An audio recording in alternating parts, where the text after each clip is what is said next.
Yung pong mga names kasi na lumabas ngayon, medyo bago rin po yung iba, 'di ba? Kumbaga hindi siya lumabas before. So kayo po ba nagkaroon din po ba ng efforts to know kung ano yung records nila sa Philippine Statistics Authority? Meron ba silang records ng kapanganakan, kasal, or kamatayan po?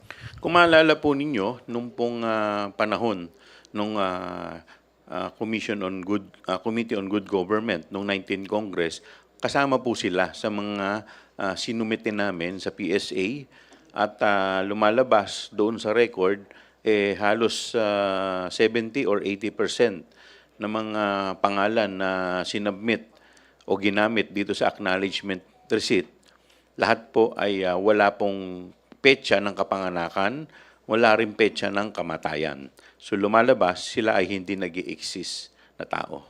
So masasabi po talaga na fictitious tong mga to. Well, hindi pa natin masasabi. Well, pwede nating sabihin ginamit silang pseudonym. 'Di ba? Kasi ginagamit naman daw nila yan sa Intel. Pero ang susunod na magiging tanong dyan, sino yung totoong tao? Opo. And Alam ko yung pseudonyms, no, kasi during the hearing ni Chairman Joel, sinabi naman talaga at na doon sa joint circular, kung di ako nagkakamali, even if gagamit kayo ng pseudonym to protect the identity of your informant or your asset, ang COA dapat alam nila yung tunay na pangalan nung taong gumagamit ng Miko Harina o yung taong gumagamit ng Andilim or yung taong gumagamit na Soap Liwanag, Mr. Liwanag, halimbawa lang kung mayroong Mr. Liwanag. I mean, these are things that should not be hidden from ICFAO because sila mismo sa kanilang joint circular, it has to be strictly compliant with the joint circular kung lahat ng mga documents that would prove that the utilization of these funds are perfectly well and rightly so implemented. Implemented meaning those people who have received these funds or these amounts are real people, though they may seem to hide in pseudonym for the purpose of protecting their identity, pero not to keep this hidden from ICFAO. Ganito po yan. Meron po mga pseudonym na ginamit. Pero yung mga pangalan po na counterpart nito or yung mga identity, yung true identity, dapat po nakalagay yan sa isang sealed envelope. At sa likod ng sealed envelope may nakalagay confidential. At itong sealed envelope na to, dapat ito nakatago sa vault ng SDO. So kung meron man po itong masasabi natin na true identity, dapat nung hiningi na sa kanila nung COA, ICPAO, dapat sinumiti na nila ito kung na-question yung identity. Ayoko naman pangunahan kung anong magiging testigo noon. Pero kung makikita po ninyo kanina, sinabi po ng testigo natin, kasi siya yung previous na state auditor na nag-handle nito. Pero yung kanyang handling ay hanggang notice of suspension. So wala na siya doon sa notice of disallowance at saka di po ba umapila sila sa notice of disallowance. So nagkaroon na ng final ruling ang COA. So wala na po siya noon. So siguro yun po yung mga susunod na magiging salaysay nung susunod na testigo. Well, dadagdagan ko lang sinabi ni Kong Joel. Yung 845 acknowledgement receipts ay base lang doon sa last quarter of 2022. Ngayon, hindi pa natin napag-uusapan yung first quarter of 2023 up to the third quarter of 2023. There's a possibility na may papresenta ang prosecution ng mga pangalan ng mga ARs din. The 845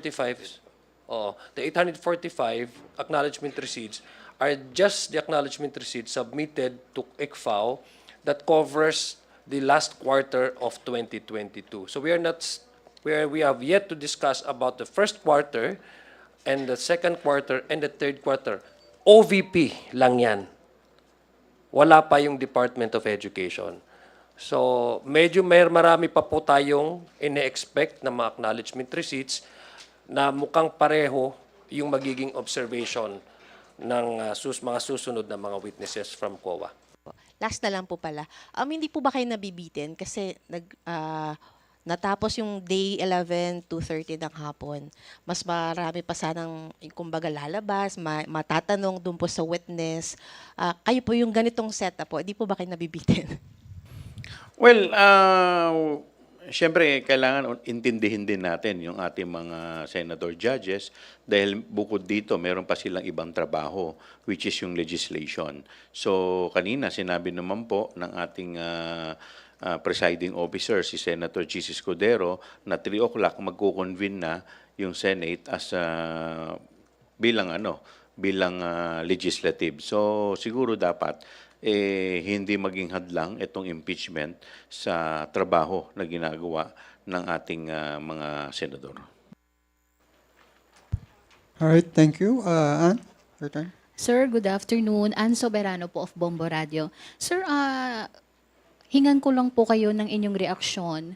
Ano po yung kahalagahan ng pagkakaiba sa pagkakaroon ng confidential funds ng mga naging Vice President kung saan sina dating Vice President Leni Robredo at Jejo Marbinay ay walang appropriations po ng confidential funds habang si Vice President Sara naman ay tanging merong appropriation for confidential funds. Your reaction? Well, dati kasi hindi pa natin nakikita yung ganitong problema. So basically dati, nung bago nangyari ito, lahat ng mga departamento lumalabas, pwede magkaroon ng confidential fund.